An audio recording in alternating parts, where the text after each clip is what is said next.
Les bendiga, hermanos. Estamos aquí nuevamente para continuar con las clases y en esta ocasión pues nos toca ver el título El Cristo glorificado.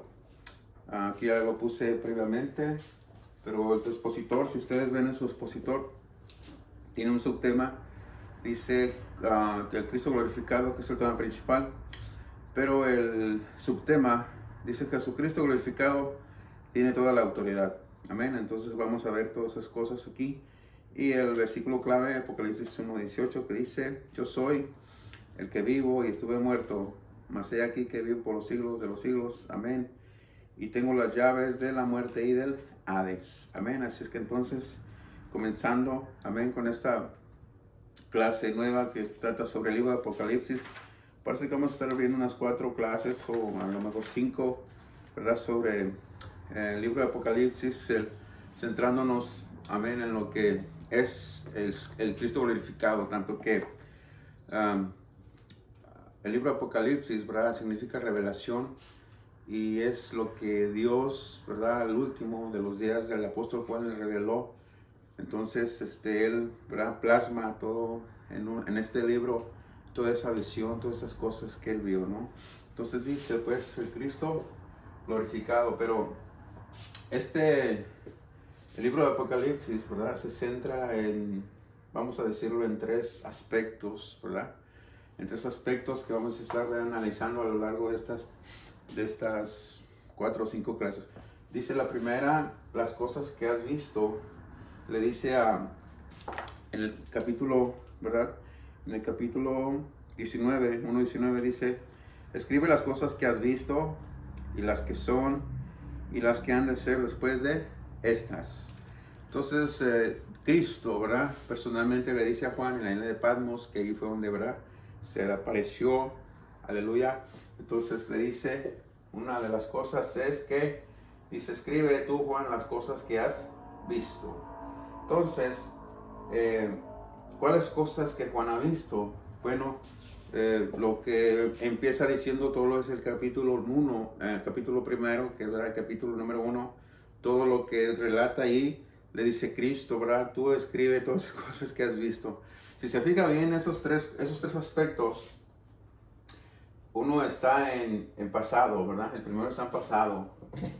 El segundo dice las cosas que son, está en el presente de Juan, o sea, cuando Cristo está hablando con él. Le dice a Juan, ¿sabes qué, Juan? Escribe las cosas, ¿verdad?, que has visto. Le está diciendo que tú viste, que has tenido conocimiento de ellas, está en pasado. O sea, en el pasado, cuando Cristo le está diciendo en ese momento, pues, ¿no?, cuando está recibiendo la revelación. Entonces, la primera de ellas está en pasado, ¿verdad? La segunda, perdón, las cosas que son, la segunda está en presente, en el presente de Juan y cuando Cristo le está hablando ahí. Dice, entonces, ¿cuáles son las cosas que son? El mensaje a las 7 iglesias, que lo va a relatar el capítulo número 3 y 4, ¿no? Y también dice, ¿verdad?, el tercer aspecto está en futuro, ¿verdad?, porque dice las que son, bueno, aquí, ¿verdad?, la estructura está en presente, pero dice las que son, aquí está, después de estas. ¿De cuáles estas? Del mensaje a las 7 iglesias, o también de lo que has visto. Entonces, las que son después de estas, todo el resto del libro. O sea, las cosas en el tercer aspecto son las cosas que son después de estas. Todo lo que sucederá a partir del capítulo 4 hasta el capítulo 22. Entonces, vamos a comenzar aquí en el capítulo primero. Dice, fíjese que aquí hay algo importante, ¿verdad?, antes de comenzar a leer, que cuando Cristo aparece a Juan en la isla de Patmos, dice que él está, ¿verdad?, postrado, pero que alguien toca su hombro, ¿verdad?, por la parte de atrás. Y entonces cuando Juan voltea, ve a Jesús, ¿verdad?, a Cristo glorificado, ya resucitado, ya, ¿verdad?, y vuelto en esa visión, lo ve en forma diferente como él lo conocía. Por eso dice que, ¿verdad?, se quedó, ¿verdad?, pasmado, Entonces no lo ve con la apariencia con la cual él lo conoció. Obviamente, ¿verdad? En el asunto de la transfiguración, lo vieron Juan, Pedro y Jacobo allá en el monte, a las faldas del monte Hermón. Lo vieron transfigurarse delante de ellos, lo vieron de una forma gloriosa hablando con Moisés y Elías. Y entonces, pero en esta ocasión, cuando está Juan en la isla de Patmos, lo ve de una forma tan majestuosa, tan soberana, diría yo, tan sobrenatural, que Juan, ¿verdad?, escoge los mejores vocablos para describir lo que está viendo. Entonces, cuando suceda eso, hermano, en el futuro, ¿verdad?, cuando suceda que Cristo vuelva otra vez a esta tierra, no vendrá en relación con el pecado. Ella no tiene que ver nada con el pecado. Él viene a llevarse a su iglesia y a hacer juicio, aplicar el juicio. No viene allá otra vez a predicar el evangelio para que todo el mundo se arrepienta. No, los que tenemos que predicar para que la gente se arrepienta somos nosotros. Entonces, cuando venga la segunda vez, ya no tiene relación con el pecado el maestro. Viene, ¿verdad?, por su iglesia, viene a establecer su reino, viene, ¿verdad?, a tener cumplimiento de todas aquellas cosas que están en la palabra de Dios, en una forma majestuosa. Entonces dice el primer versículo, que es a partir del verso 8, ¿verdad? Dice: yo soy el alfa y la omega, le dice Jesús a Juan, principio y fin. Dice el Señor, el que es, el que era y el que ha de venir. Entonces está interesante el asunto porque, te voy a poner, sí, por aquí abajo, alfa y omega, ¿verdad? Dice: yo soy el alfa y la omega, ¿no? Entonces resulta que esas letras, alfa y omega, es la última, ¿verdad? La alfa es la primera letra. Voy a poner aquí, alfa, número 1, alfa es la primera letra, ¿verdad? Primera letra del alfabeto griego. Y la omega es la última. Es la última letra del alfabeto griego, así como nosotros, ¿verdad?, el alfabeto arábigo que tenemos. Es la primera letra, la A para nosotros, y la última será la Z. Si transferimos esto, entonces diríamos que Jesús dijo: yo soy la A y la Z, ¿verdad? Como diciendo: yo soy lo que principia, ¿verdad?, y el final. Pero, ¿verdad?, como ellos hablaban griego, ¿verdad?, tenían la influencia grecorromana del lenguaje, hablaban griego. Entonces el alfa y la omega son la primera letra del alfabeto griego y la última. Se representan, ¿verdad?, de una forma gráfica, en mayúsculas sería así. La A, pues, es una A normal, ¿verdad? Pero la omega, este es alfa, ¿verdad? Una A así, pero la omega se representa así. Este es omega, ¿sí?, en forma mayúscula. Esta es A, ¿verdad? Alfa, mayúsculas, como también nosotros tenemos, ¿verdad?, letras mayúsculas y letras minúsculas. Pero la omega se representa así. Recuerdo yo hace muchos años, cuando vivía en México, que había unos relojes que se llamaban Omega. No sé si se recuerden ¿verdad?, las personas que son más o menos de mi edad. En México había unos relojes así más o menos buenos que se llamaban Omega y tenían ese simbolito ahí adentro, ¿verdad?, los relojes. Fíjense que este símbolo también aparece, es una unidad de resistencia que se representa, ¿verdad?, en ohms. Entonces los ohms, ¿verdad?, como una unidad de resistencia se representa, ¿verdad?, en omega, así, con esa omeguita. Y tiene otras aplicaciones en todas las, ¿verdad?, en todas las cosas de matemáticas, física, química, todo eso. Tiene esos símbolos, se usan ahí. Entonces, bueno, en minúsculas sería, si de repente los mira por ahí, minúscula, la A sería, me acuerdo que está así, este es omega, perdón, alfa, y la omega sería más o menos así. En minúscula, en letras minúsculas, ¿verdad?, esta es mayúscula. En minúsculas, este sería alfa, esta que está aquí, y omega, la de abajo. Voy a poner omega aquí. Ok. Pues ahí tiene, por si mira esos simbolitos ahí en algunos libros, pues ya sepa que es alfa, omega, y sus mayúsculas y minúsculas. Bueno, entre otras cosas, ¿verdad? Se dice pues que esas letras eran muy usadas, ¿verdad? En el lenguaje, mayormente el lenguaje bíblico. Resulta que esas dos letras se usaban, ¿verdad? En las primeras letras de la palabra Cristo, también estaba leyendo por ahí, entonces es interesante cómo, ¿verdad? Dios, ¿verdad? Desde los primeros siglos, perdón, de los primeros años de la iglesia primitiva, establece que Él es el principio y el fin. Entonces, ¿pero qué es lo que quiere decir? Que Él es el principio y que Él es fin, porque Él es el primero, Él tiene toda la soberanía, es el primero en todo, hermano. Y el fin, porque cuando termine todo, Él seguirá siendo. Jesucristo es el mismo de hoy, ¿verdad? De ayer, de hoy y por todos los siglos. En otras palabras, Cristo es inmutable, no cambia, o sea, Él es el mismo. Hablando el profeta del Antiguo Testamento, hablando Jehová, ¿verdad? A su pueblo, dice, porque en Israel me saldrá el que será rey en Israel, ¿verdad? Dice, no, perdón, en Jerusalén me saldrá el que será rey en Israel, dice, cuyas salidas son desde los días de la eternidad. Así dice, hermano, cuyas salidas son desde los días de la eternidad, o sea, de un pasado sin fecha, o sea que desde los momentos de la eternidad, Cristo ya estaba presente porque es Dios mismo, hermano. Amén. Entonces, bueno, por eso Cristo le está diciendo, yo soy el alfa y el omega, el principio y el fin, ¿verdad? Qué hermoso, hermano. Dice, el que es, presente, el que era, el que estaba en el pasado, ¿verdad? Pero que no tiene principio, ¿verdad?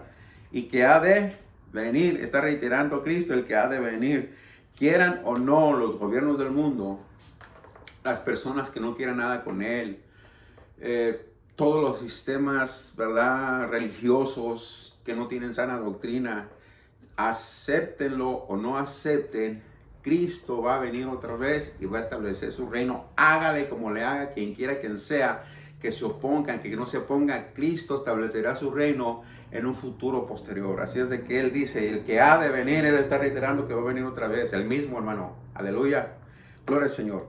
Entonces, dice el segundo texto, dice el Todopoderoso. ¿Por qué? Porque Él puede todas las cosas. Dice Juan que, ¿verdad?, dice que todas las cosas por Él fueron hechas y sin Él nada de lo que ha sido hecho fue hecho. Así que por Él fueron todas las cosas, visibles, invisibles, ¿verdad? Todo, sea principados, potestades, todo fue creado por medio de Él y para Él, para la gloria de Él, hermano. Gloria al Señor. Entonces, gloria al Señor. Dice aquí, yo, Juan, vuestro hermano y copartícipe vuestro en la tribulación, ¿verdad? O sea, les está diciendo, yo, Juan, vuestro hermano, copartícipe. Un copartícipe quiere decir que sufrió junto con los otros discípulos, ¿verdad? Con los hermanos de la fe en las mismas tribulaciones. Pero se me olvidaba algo aquí, algo interesante. Aquí en ese aspecto, en el primero, dice las cosas que has visto, dice Cristo.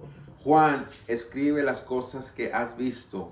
Entonces el Evangelio de Juan, porque Juan el del Apocalipsis, que escribió Apocalipsis, que vio la revelación, es el mismo que escribió el Evangelio, aquel que se recargaba en el pecho del maestro, el discípulo amado, pues.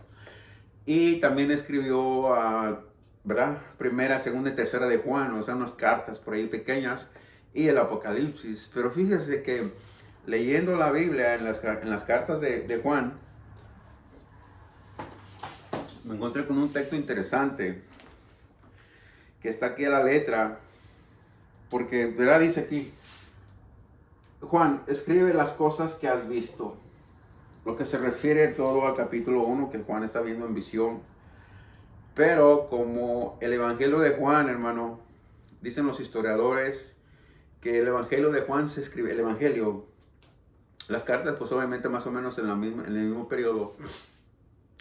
Ese Evangelio se escribió al final del primer siglo, o sea, de los primeros 100 años de la iglesia primitiva. Y algunos creen que un poquito en los primeros años del segundo siglo, estamos hablando con el año 100 y algo, ¿verdad? Se escribió el Evangelio. Entonces, leyendo estas cartas, ¿verdad?, me encontré con un texto muy hermoso que dice, fíjese lo que dice Juan en una de sus cartas, no en el Evangelio, sino en las cartas.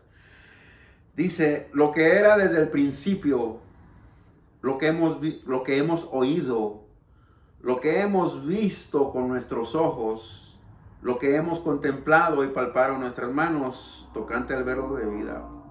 ¿Se fija? Por eso Juan, el maestro le dice, escribe las cosas que has visto. ¿Qué es lo que vio Juan? Pues esto que estoy leyendo aquí.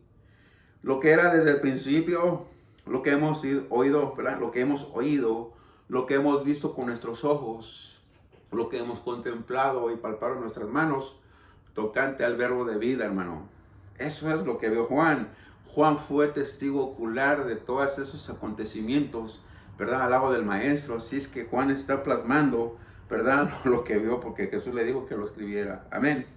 Entonces, volviendo al expositor, que está aquí interesante ese comentario, dice, amén, dice, yo Juan, vuestro hermano y compartísimo en la tribulación, en el reino y en la paciencia de Jesucristo, estaba en la isla llamada Patmos por causa de la palabra de Dios y el testimonio de Jesucristo, ¿no?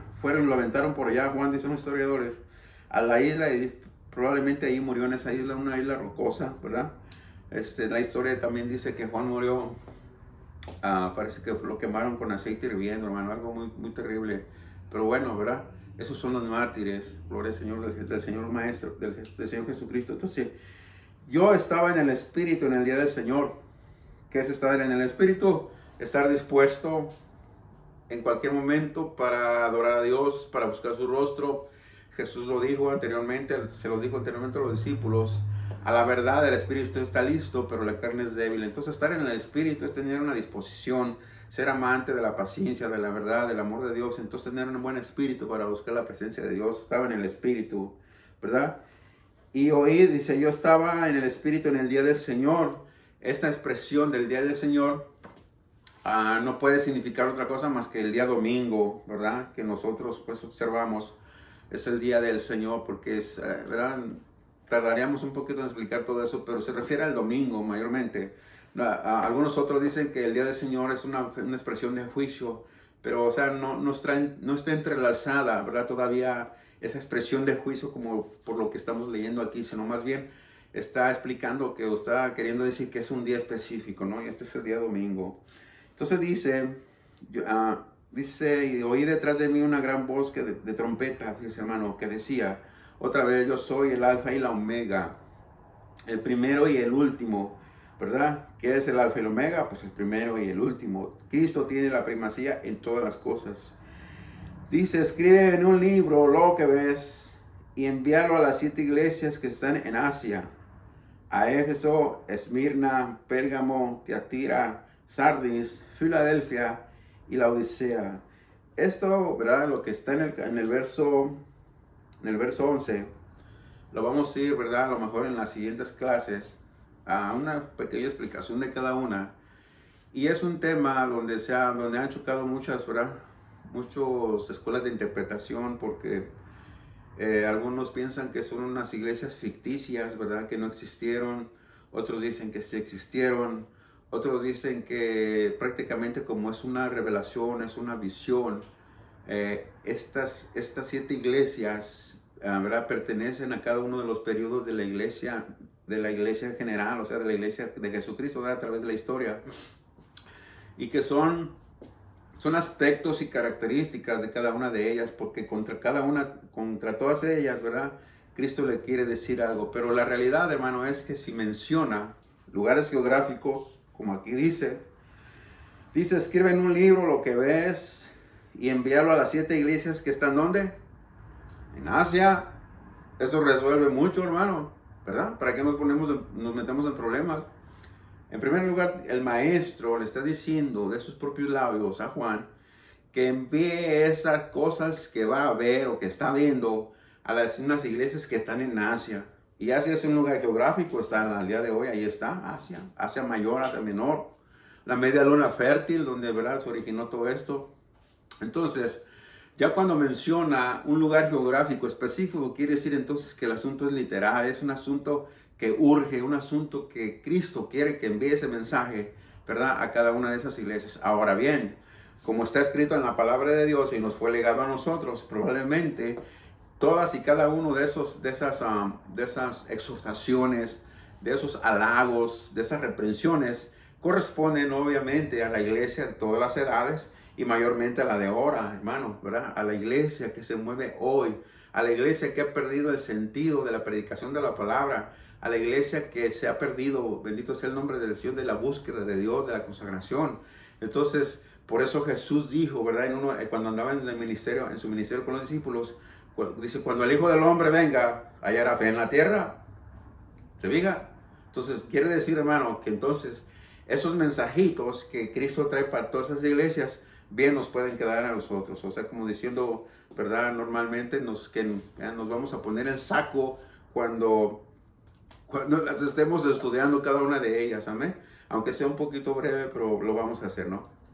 Entonces dice, bueno, ya quedamos en que sí es verdad, amén. Existe un lugar geográfico que es Asia. Entonces esas iglesias que estaban en ese lugar de Asia, da los nombres de cada una de ellas, ¿no? Que tienen un significado muy bonito algunas de ellas, ¿no? Casi todas. Dice, y me volví para ver la voz que hablaba conmigo. ¿Qué es lo que sucede? Dice que probablemente él estaba en una posición reverente, hermano. Probablemente estaba parado, yo me imagino que estaba hincado, porque dice que estaba en el espíritu. Quiere decir entonces que ya sentía que se acercaban sus últimos días y que probablemente iba a morir en la de Patmos. Y entonces yo me imagino que pues, ¿verdad? Pues ¿a dónde se iba? Pues es una isla. Pues a lo mejor tenía mucho, ¿verdad? Tiene mucho tiempo de orar, de buscar a Dios. Yo me imagino, ¿verdad? Me estoy imaginando que probablemente estaba hincado en el espíritu, orando, fortaleciéndose en la oración. Pero dice que oyó una voz detrás de él. Entonces, si dice aquí la expresión que me volví, quise que volteó hacia atrás como si yo volteo para el pizarrón, ¿no? Se volteó para atrás, o sea, me volví, ¿no? Dice, y me volví para ver la voz que hablaba conmigo y vuelto, vi 7 candeleros de oro.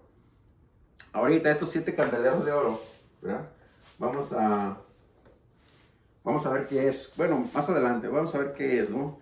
Dice, y en medio de los 7 candeleros, a uno semejante al Hijo del Hombre, vestido de una ropa que llegaba hasta los pies y ceñido por el pecho con un cinto de oro. Entonces dice, vi 7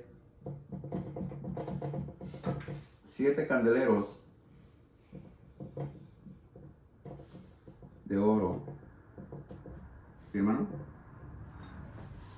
En la Biblia, pues el número 7, ¿verdad? Como hemos venido estudiando, ya no se marcó muy bien. Bueno, 7. El 7 es un número, ¿verdad? Es un número de perfección. Pero la palabra candeleros, pues es una, ¿verdad? Los candeleros, ¿se acuerdan los candeleros? ¿Verdad? Una cosa con 7 brazos, ¿verdad? Tiene un pedestal, tenía uno en el centro, ¿verdad? Y 3 a cada lado, ¿no? 1, 2, 3, 4, 5, 6, 7. Con una lucecita, ¿verdad? Más o menos, un candelero. Entonces un candelero se usaba para alumbrar, ¿no? Pero aquí como el libro de Apocalipsis, o en el libro de Apocalipsis, sus expresiones pueden ser simbólicas o figuradas, pero su resultado final es literal. Amén. Su resultado, ¿verdad? Sus realidades son literales, son visibles, son reales. Aunque el lenguaje puede ser simbólico, retórico, figurado, ¿verdad? Como lo está viendo Juan en visión.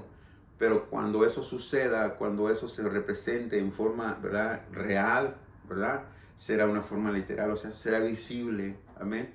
Entonces todo lo que ocurre en Apocalipsis, hermano, toda la cantidad de textos que son, ¿verdad? Figurados, ¿verdad? O espirituales, tendrán su realidad, ¿verdad? Tendrán su interpretación literal al pie de la letra. Así que, amén. Entonces, ¿qué son esos 7 candeleros?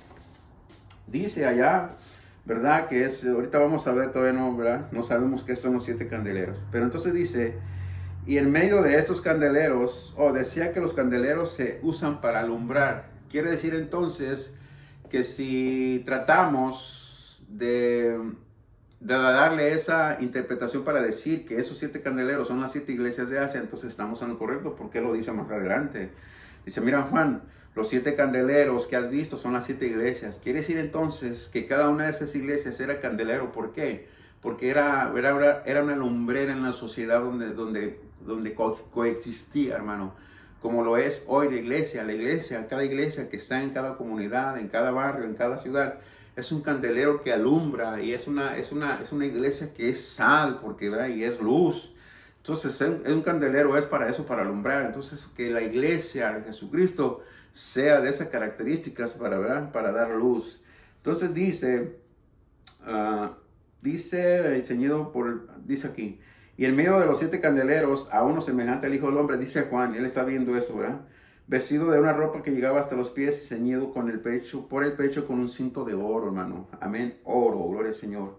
Su cabeza y sus cabellos eran blancos, así lo está describiendo Juan.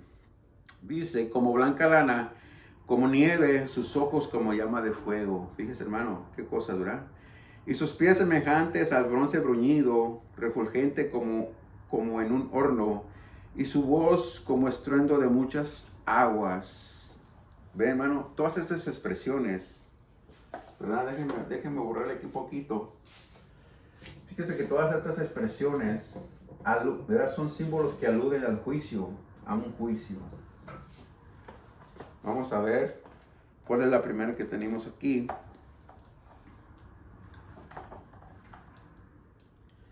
Primero dice, blancos, con unos ojos como llama de fuego, ojos, ¿verdad? Ojos como llama de fuego. Ahí está, ¿qué más? Dice, sus pies semejantes al bronce bruñido, pies, ¿verdad? Bronce bruñido. ¿Qué es bronce bruñido? El bronce bruñido es bronce pulido, ¿verdad?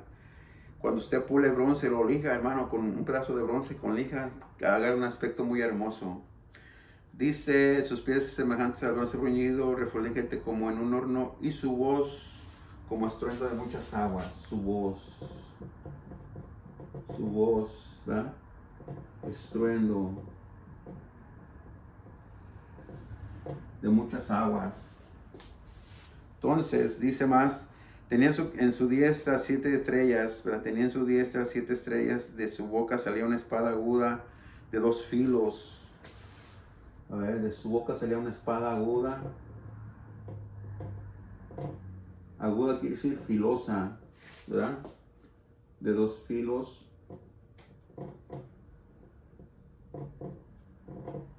Pues vamos a mencionar más todas esas frases, ¿verdad? Así rapidito. ¿Qué más tenemos aquí? Y su rostro era como el sol cuando resplandece en su fuerza. ¿Ve? Dice Juan que cuando le vio, cayó como muerto. Bueno, aquí dice textualmente, él está escribiendo, dice, cuando le vi, caí como muerto a sus pies. ¿Qué fue lo que le pasó a Ezequiel? ¿Se acuerda al lado en la ribera del río Quebar, en Babilonia? Dice que cuando ve esa visión, Ezequiel, hermano, de ¿verdad? Esos querubines, esos serafines, ve la gloria de Dios en toda su magnitud.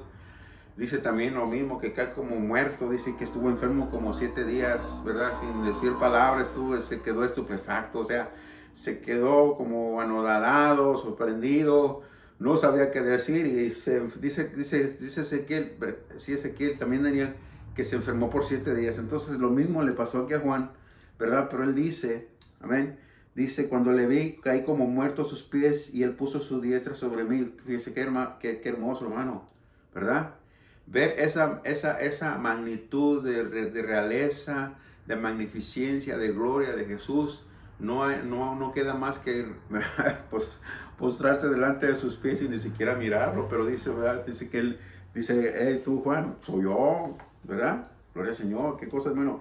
Dice, y él puso su diestra, o sea, su mano derecha, ¿verdad? Sobre mí, yo me imagino que sobre su cabeza, entre su cabeza y su espalda, su hombro, diciéndome, no temas, yo soy el primero y el último. Y le había reiterado, hermano, qué cosa tan gloriosa, bendito sea el nombre del Señor. Fíjese, hermano, que nosotros no tenemos ni idea de cómo cuando veamos a Jesús, cuándo lo vamos a ver, bueno, cuando Él venga por nosotros, ¿verdad?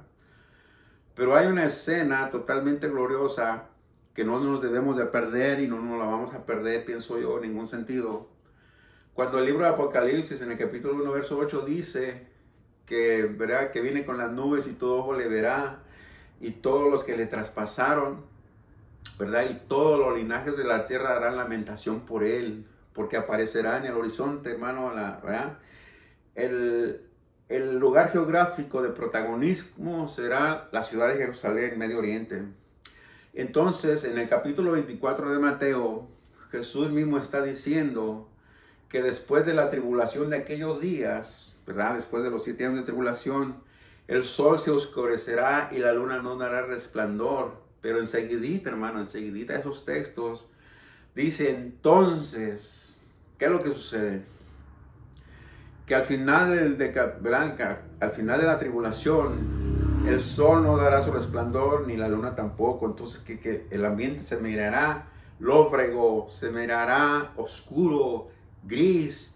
Pero de repente, hermano, dice Jesús, dice, entonces verán la señal del Hijo del Hombre que viene con poder y gloria en la nube del cielo. Amén. Entonces, esa escena, nosotros, los creyentes, vamos a ver ahí, hermano. Aleluya, cómo viene, ¿verdad? La vamos a ver porque vamos a venir con Él. Ahí venimos en ese grupo, pues. Por eso lo estoy diciendo que seremos protagonistas de ese acontecimiento sin precedentes. Amén.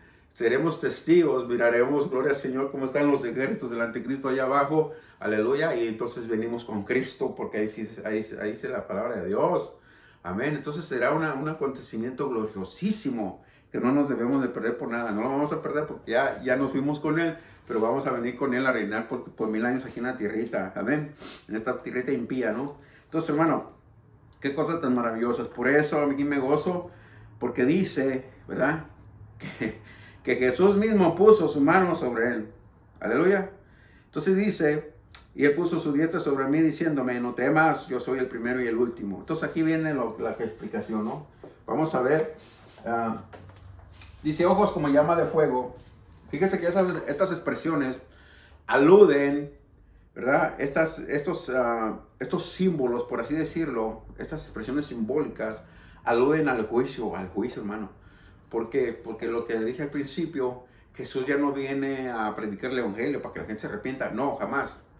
Él viene a establecer su reino y a pagarle a todos los que no quisieron nada con Él en juicio. Por eso dice, ojos como llama de fuego. Cuando andaba en su ministerio,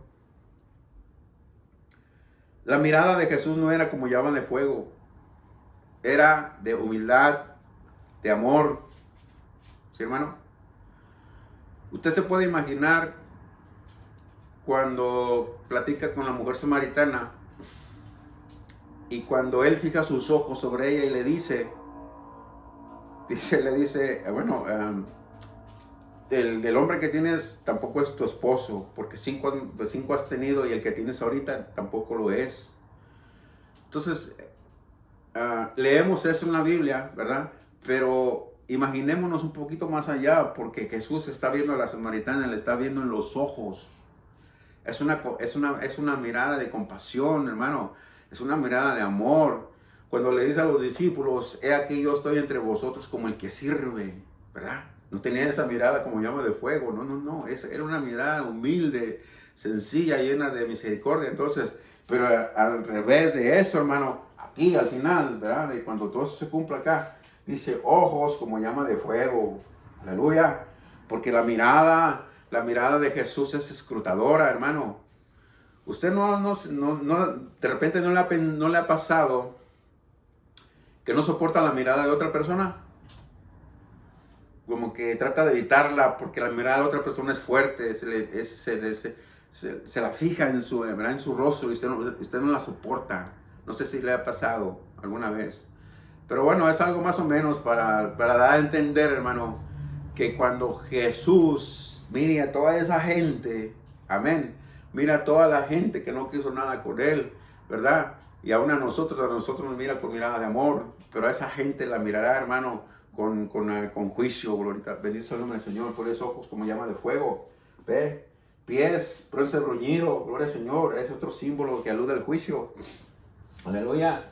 Su voz como estruendo de muchas aguas.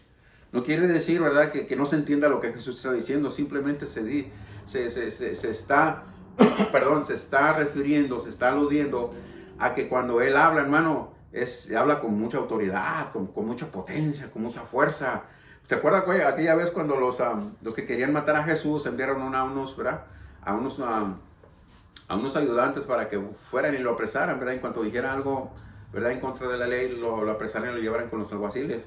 Y entonces le dice el relato de ese evangelio que los mandaron, ¿verdad? Y entonces llegaron allá donde estaba Jesús hablando con la multitud. Y entonces resulta que ya no dice, ¿verdad? Ya no relata, gloria al Señor, el momento en que ya no pudieron hacer nada, se regresaron. Y entonces dice, ¿qué pasó? ¿Qué pasó con el Mesías? Dice, no pudimos traerlo porque no habíamos oído hablar a nadie con tanta autoridad como habla este. ¿Ve? Entonces quiere decir, hermano, que la expresión, su voz, como estruendo de muchas aguas, es una voz de autoridad. Amén, de mando, de fortaleza, de gloria al Señor. Amén. Aleluya. Entonces dice, espada aguda de dos filos, lo mismo alude. Amén. Alude a lo mismo. ¿Qué dice Hebreos? La palabra de Dios es viva y eficaz y más cortante que toda espada de dos filos, que penetra hasta partir el alma y el espíritu. Amén. Y discierne las intenciones y los pensamientos del corazón. Entonces quiere decir, hermano, que la palabra de Dios, y si dice que es una espada de dos filos aguda, por donde quiera que penetre, pica o corta, hiere. Amén.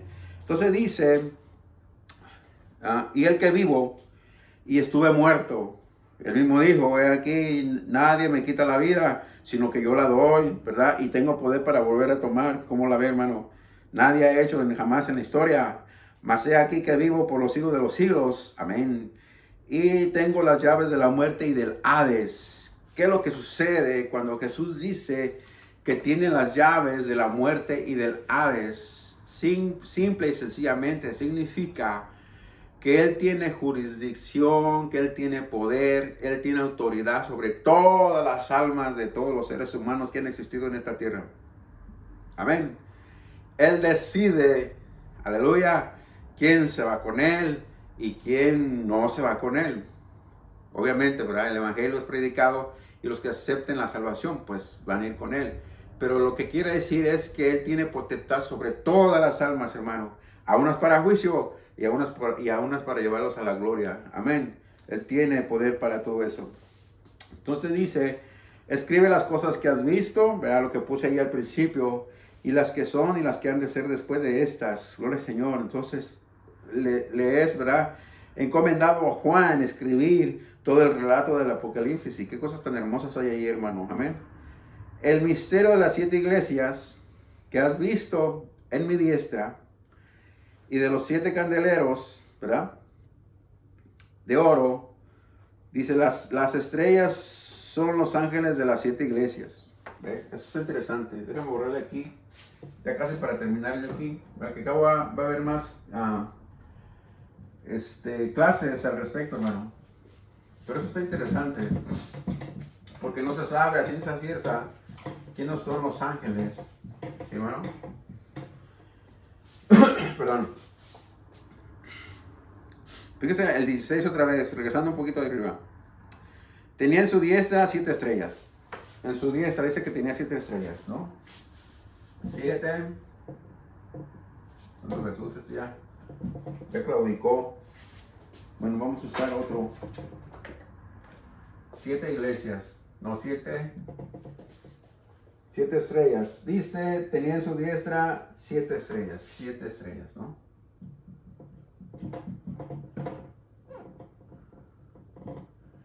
Siete estrellas tenía en su derecha, su mano derecha.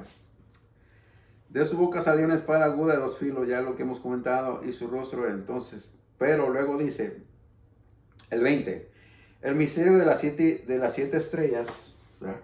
Aquí. El misterio de las 7 estrellas, él mismo le está dando una interpretación a Juan. Dice que has visto en mi diestra, y de los 7 candeleros de oro, o 7 candeleros,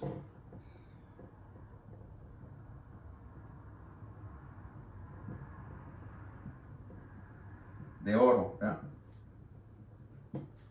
Ahí está. Él mismo dice que son. Dice que las 7 iglesias son los 7 ángeles. Vamos a ver qué dice. ¿Cómo dice? Dice, las 7 estrellas son los ángeles de las 7 iglesias. Fíjese, hermano. Son los ángeles de las 7 iglesias, pues, ¿verdad? Aquí no me voy a poner ahí para no poner toda la palabra. Dice que las 7 estrellas que Juan está viendo en visión ahí, ¿verdad? Son los ángeles de las 7 iglesias. Y obviamente los 7 candeleros son las 7 iglesias, ¿verdad? De Asia, que acabamos de leer. Tiatira, Sardis, Filadelfia, Pérgamo, ¿verdad? Esmirna. Pero aquí específicamente en las 7 estrellas, ¿verdad? Es donde tenemos un poquito de duda. Porque la palabra, ¿verdad? Ángel. La palabra ángel significa mensajero. Ahí está. Entonces, podemos decir que si entonces las 7 estrellas son los ángeles de las 7 iglesias de ese tiempo, de las iglesias de Asia, dice, son los 7 ángeles de esas iglesias, pero todavía no sabemos si son ángeles, entidades espirituales que están al cargo de cada una de las iglesias, o si se debe de entender que cada iglesia en particular, o aún en el día de hoy, tiene su ángel protector de parte de Dios, que puede ser posible también, ¿no? Tiene su ángel, ¿verdad? Podría significar eso, pero el contexto, ¿verdad? El contexto de lo que nos está hablando, más bien, hermano, más bien da a entender, ¿verdad? Como otros expositores han dicho, ¿verdad? Algunos historiadores bíblicos, que se trata, estos son los ángeles, son los líderes locales de cada iglesia, o sea, responsables de la iglesia local. Por ejemplo, en Pérgamo había un pastor, en Tiatira había otro. Entonces son los líderes espirituales de ese grupo en esa iglesia, dando a entender entonces que cada pastor que es llamado a predicar la palabra de Dios se convierte en un pastor, y es un pastor de una iglesia, ¿verdad? Es el medio por el cual Dios habla a ese grupo de personas, ¿verdad? Cuando un pastor está predicando la palabra de Dios, no hay nadie, aparte de él y Dios, que está dando, ¿verdad?, la palabra para que fluya a través de él. No hay otra persona que pueda estar haciendo eso. Él es el único que está hablando a ese grupo de personas, ¿verdad?, de parte de Dios. No hay otra persona. Es el único que está ahí en ese momento. Por eso se dice que nosotros los cristianos o creyentes somos embajadores. Amén. Un embajador es precisamente lo que es uno que intercede, uno que está en medio de dos grupos. Amén. Entonces, más bien entonces podría significar que son las personas, los seres humanos que Dios llamó para dirigir esas 7 iglesias de Asia. Pero igual, si le damos la interpretación de que son ángeles, entidades espirituales enviados de parte de Dios a las iglesias, también puede ser correcto, porque dice que los ángeles son ministradores para los herederos de la salvación, dando a entender que la iglesia local donde usted se reúne, ahí hay ángeles también, ¿verdad?, acompañándonos en los servicios, ¿verdad?, y observando todo lo que estamos haciendo en la adoración a Dios. Por eso dice Pedro, ¿verdad?, en una de sus cartas, y también Pablo, que cosas de las cuales anhelan mirar los ángeles. Los ángeles, hermano, aunque son espíritus, ¿verdad?, que Dios crió, son poderosos en fortaleza y obedecen a Dios, pero ellos no alcanzan a comprender cuáles son los sentimientos que nosotros sentimos hacia el Señor Jesucristo. Entonces, cuando hay servicio en la iglesia y todos cantan y adoran y lloran y se humillan delante de Dios, los ángeles aprenden de todo eso. Son espectadores de los herederos de la salvación, están viendo todo, ¿verdad?, los ángeles. Podría ser también, ¿verdad?, que cada iglesia tiene un ángel por ahí que, ¿verdad?, la protege, probablemente. Amén. Entonces, probablemente sí, hermano. Pero bueno, entonces, si le dan esa interpretación, está bien. Si no se la da, pues también está bien. O sea que no, es indiferente, no importa.